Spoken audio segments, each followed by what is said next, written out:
હજી મારી મંજિલ બહુ દૂર છે. અરે તારી મંજિલ હું જ છું. આટલી સુંદર છોકરી તને બેસવાનું કે છે ને તું ના પાડે છે.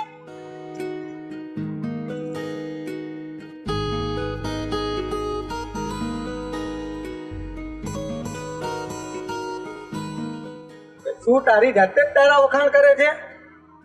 હું મારા પપ્પાની પરી છું અને મારા પપ્પા મને પરી કહીને બોલાવે છે.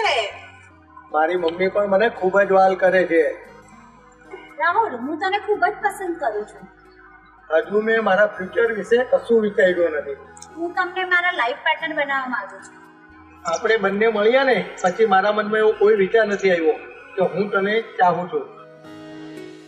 હું તારા દિલમાં જગ્યા બનાવીને જ રહીશ, કેમ કે હું તને ચાહું છું.